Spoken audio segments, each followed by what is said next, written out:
vous êtes dans Territoire. Cette semaine, nous sommes sur la commune de Quessargues. Nous allons aller à la rencontre d'une association, une fois n'est pas coutume, l'association France Bouti, qui va nous faire part de tous les secrets justement de la confection d'un bouti. Elles sont venues de 4 coins de la France, en tout cas des 4 coins du sud, de la Drôme ou de la région PACA, pour nous parler justement de leur passion du bouti. Nous sommes à Quessargues, donc évidemment vous allez également découvrir les monuments de Quessargues, avec un petit tour d'horizon en images signé Frédéric Siller. Et on commence tout de suite, direction l'une des salles municipales avec France Bouti. Elles sont venues, elles sont toutes là, même celles du sud de la région PACA, avec des boutis plein les bras. Les voici réunies par ce bel après-midi. Ces boutisseuses passionnées perpétuent l'art du bouti. Une technique transmise de mère en fille ou de grand-mère en petite fille, et de fil en aiguille, le bouti tout en relief et en transparence perdure par les mains expertes de ses adeptes.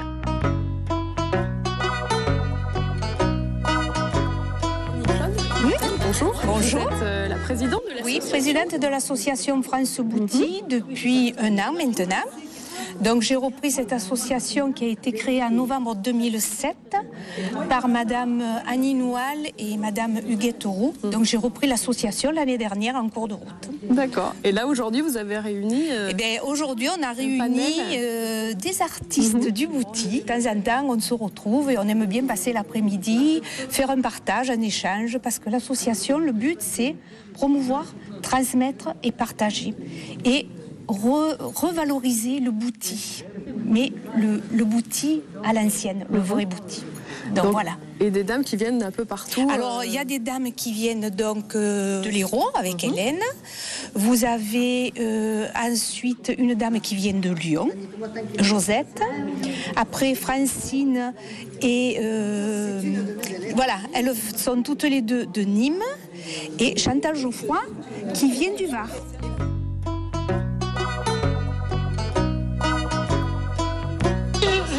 Je me sers que d'idées et l'habitude.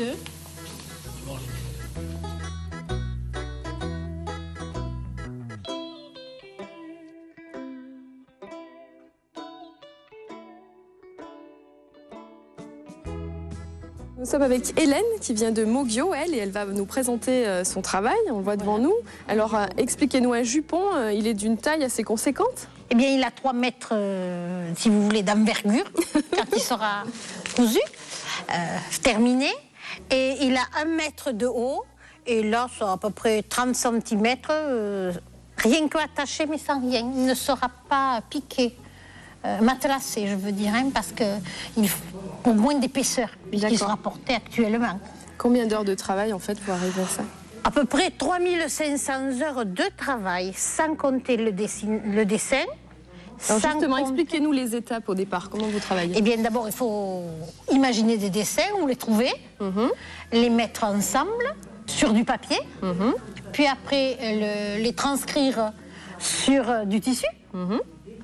Ensuite, attacher les 2 morceaux de tissu ensemble avec un pointailleur, et ensuite se mettre à l'ouvrage.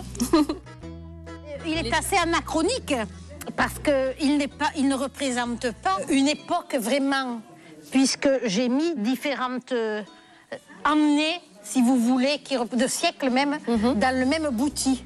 La seule chose que j'ai voulu, c'est qu'il raconte l'histoire de la personne qui va le porter. C'est pour ma petite fille. De retour à Quessargues, nous retrouvons nos passionnés de bouti en retraçant en leur compagnie l'histoire de cet art qui traverse les époques. Au XIXe siècle, les Provençales introduisent la notion de plaisir, le bouti n'étant plus alors seulement un objet utile. Au départ, on confectionnait des vannes, des vêtements, jupons, brassières. Pour un nouveau-né, l'objet incontournable est le pétassoun, qui protégeait les vêtements de la personne qui portait l'enfant. C'est une pièce carrée. On pouvait faire aussi un tour de berceau. Chaque jeune fille se confectionnait un trousseau avec des pièces embouties. Elle y mettait tout son cœur et donnait un sens à son ouvrage grâce aux symboles dont elle disposait.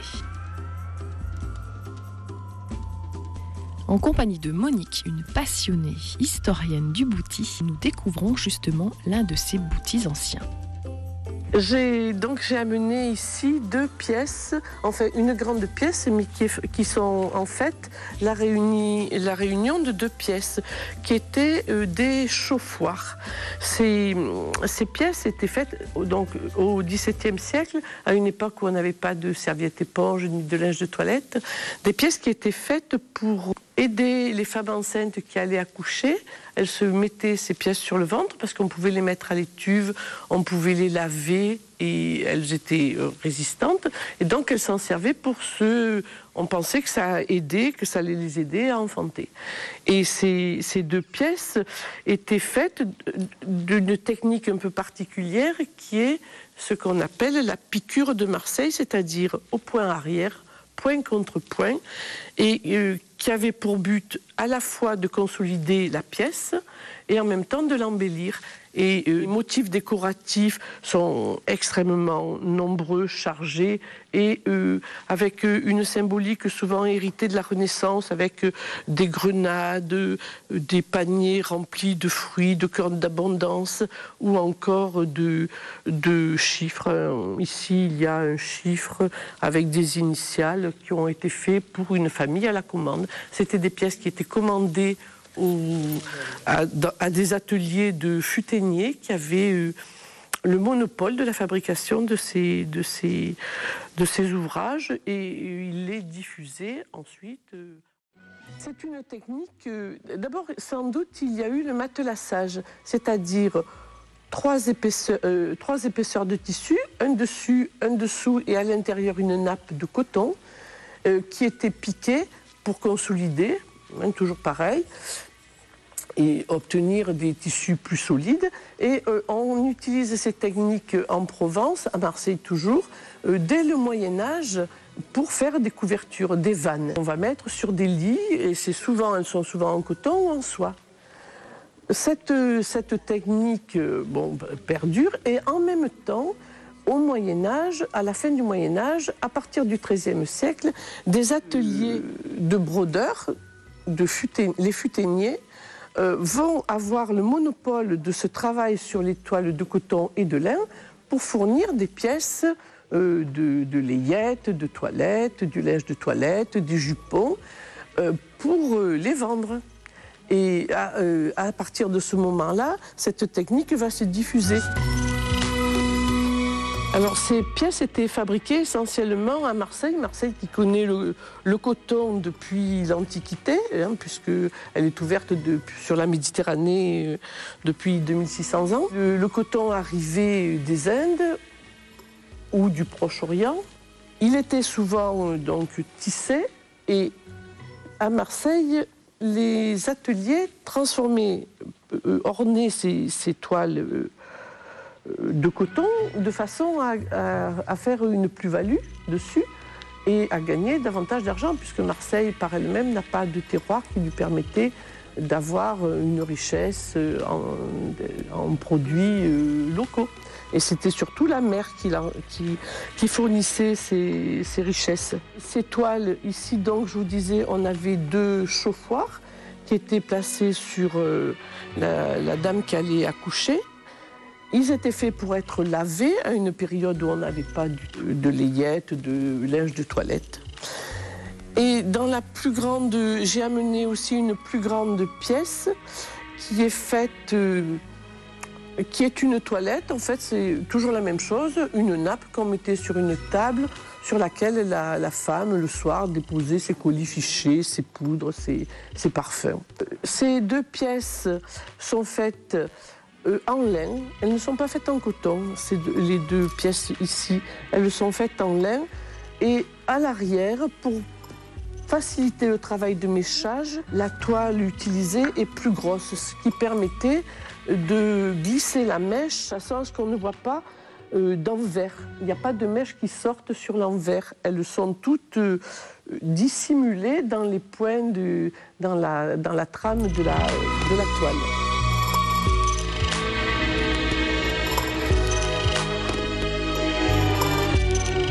Cette fois-ci à la pratique.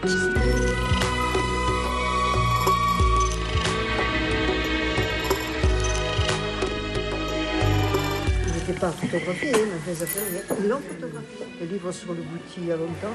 Vous avez vu le piquage, parce que ces dames, elles sont toutes en train de piquer. Moi, je suis en train de bourrer. Et je bourre le point de Vauvert. Donc, j'ai déjà bourré dans un sens. Je vais bourrer dans l'autre. Alors, pour bourrer, vous voyez, on prend une aiguille. L'aiguille, on passe exactement, regardez, entre les deux toiles. On passe, on glisse et on ressort. De l'autre côté. Donc, vous voyez mon fil, comme il est épais. Regardez. Et je l'ai doublé, mon coton. Voilà. Alors, on va jusqu'au bout, Là, vous voyez, hop, tout doucement, on va le tirer et hop, ça va se refermer. Voilà, on ne voit plus rien. Et là, je vais faire pareil de l'autre côté. Je coupe à ras et mon point, il est rentré. Alors, le principal, c'est de passer bien entre les deux étoffes et de pas... Voilà. Et je ressors de l'autre côté. Vous voyez? Et là, et voilà. Je me ferai un plaisir. Alors les aiguilles justement qu'on utilise, est-ce qu'elles sont... Alors ça, c'est des aiguilles à tapisserie avec du bourron. Ça doit être une 24. Vous pouvez aller jusqu'à la 26, puisque j'ai vu que bon, maintenant, il y a des 26 qui sont sortis. Et on les prend plus ou moins longues. Celle-là, elle n'est pas très longue parce que là, c'est des petites... voilà. Mais on a des aiguilles à tapisserie qui sont beaucoup plus longues quand on fait tout un tour d'un grand bouti. Donc, vous voyez, là, on le rentre, on tire un peu, et voilà. De l'autre côté, vous avez le croisillon qui s'est fait. Là, je coupe. Alors, je fais attention de bien couper, sans couper le tissu, parce que ça, c'est des choses qui arrivent aussi. On tire et on ferme, et c'est fermé. Voilà, là, vous avez le petit bout de coton qui ressort. Donc, on va le pousser avec ce... Nous, on a... France Bouti, on a fait créer par le CAT des Chênes Verts un boutoir. Et vous voyez, c'est en bois. J'ai poussé la petite mèche, je l'ai rentrée et le trou là qui reste, on le ferme comme ça. Et on ne voit plus rien. Le tissu, c'est invisible. Il n'y a pas de couture, il n'y a rien. Vous voyez, là c'est pareil. On rentre, on fait comme ça. Et c'est fini, il n'y a plus rien. Voilà, ça c'est le boutoir.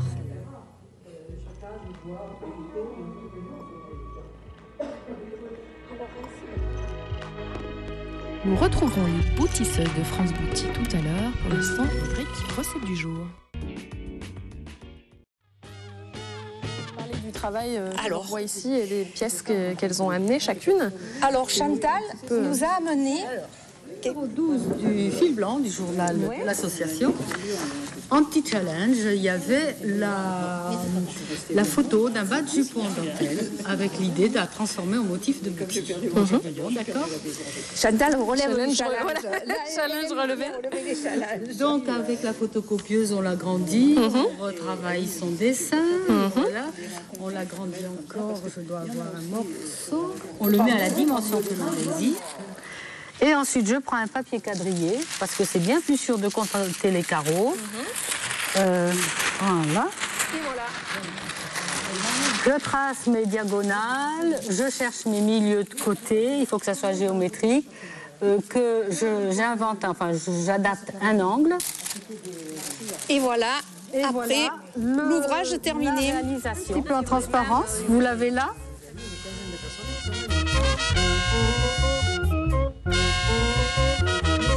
Et ensuite, sur le numéro 16, j'ai envoyé la photo et j'ai donné un élément du patron. Ça permet de refaire celui-là ou à peu près. Mais moi, je n'ai fait que bouti bourré, alors qu'on peut très bien faire de la broderie là-dessus. Étant donné qu'à l'origine, le jupon était brodé, on peut faire des œillets là où j'ai mis des ronds, des choses comme ça, et le raffiner, quoi.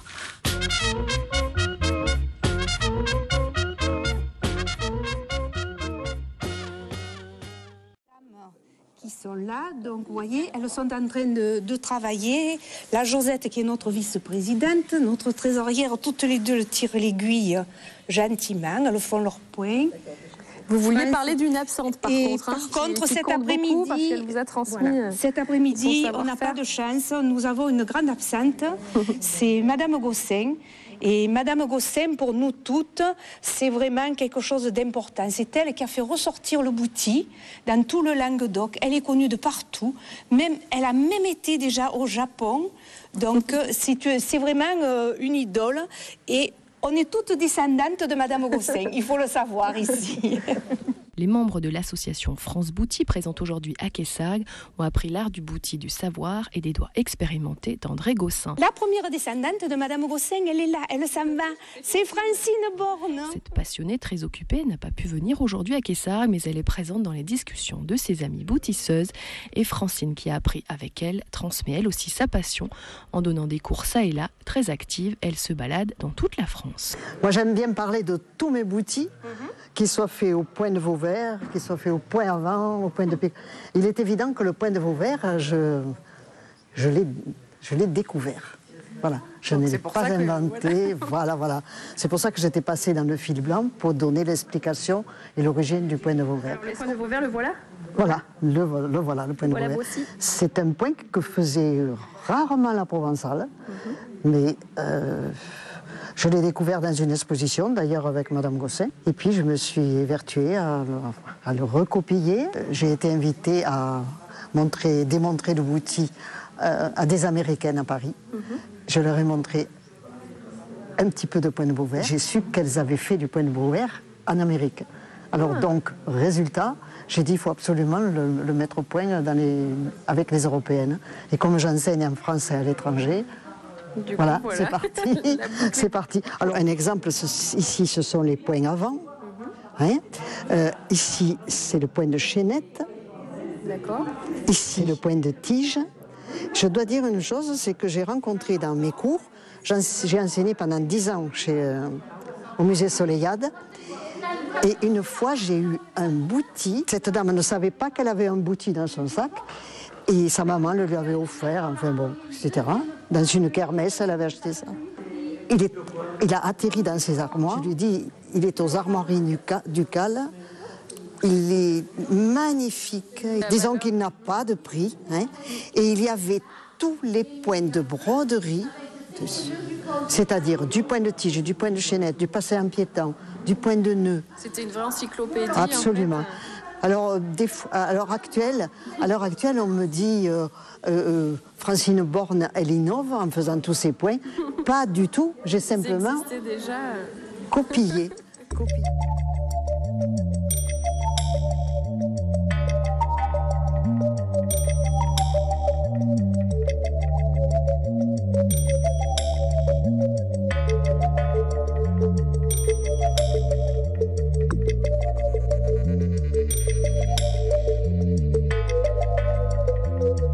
Et vous vous réunissez souvent comme ça pour justement parler un petit peu de votre travail? Comment ça se passe à l'association? Quand l'envie vous prend, vous appelez les unes les autres et on se retrouve. Donc, on va se retrouver à Pierrefeu du Var au mois de mars, où il y aura une exposition, donc on y sera toutes. Parce que là, ça redevient une petite famille, on se retrouve bien. Toutes ces dames vont venir au mois d'avril ici, parce que France Bouti organise le premier salon national du Bouti, les 11, 12 et 13 mai 2012 à Quessargues, sur 2 jours et demi. Donc ce salon, il y aura 4 commerçants qui vont venir parce que ici, dans le Midi, on a de plus en plus de peine à trouver du tissu, de la belle batiste, du fil, tout pour faire des beaux boutiques. Comment vous faites justement? Vous arrivez quand même on se débrouille entre nous. Donc l'une, l'autre, quand quelqu'un va quelque part trouve, elle nous appelle et on fait des commandes groupées et voilà quoi. Et les salons servent à faire cet échange-là.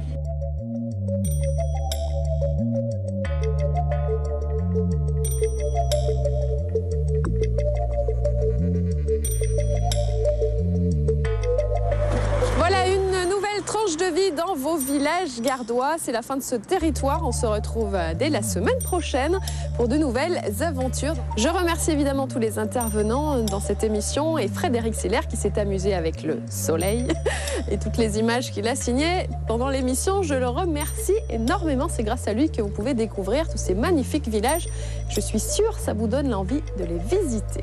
Vous pouvez bien sûr poster vos commentaires sur notre page Facebook TV Sud. Vous êtes de plus en plus fidèles chaque semaine et on est évidemment très heureux de ces bonnes nouvelles. Je vous souhaite à tous une agréable semaine et je vous retrouve vendredi prochain, 20h45, pour un nouveau territoire. Bye.